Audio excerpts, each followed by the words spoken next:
È il numero 2 del partito, Federico Caner, a rassicurare lo sceriffo invitandolo alla ragionevolezza. Di ritorno dal Consiglio federale di oggi con Maroni, il trevigiano Caner spiega che la segreteria del PDL di Treviso ha fornito ampie garanzie e che in caso di accordo non ci saranno in lista nomi sgraditi. Secondo Caner non ci sarebbero dunque margini per arrivare a una retromarcia sul nome del candidato del Carroccio, anzi a rischiare il posto in lista sarebbero proprio gli alfieri del PDL che si sono espressi contro di lui. Gentilini nelle ultime ore si era infatti detto pronto a lasciare anche la Lega qualora l'accordo con gli azzurri di Berlusconi avesse compromesso la sua candidatura a sindaco della città.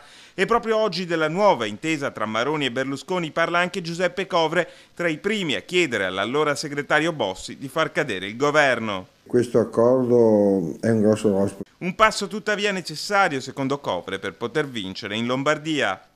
Questo accordo fatto da Maroni, Tosi prevede di tenere in vita il lumino, la luce del federalismo.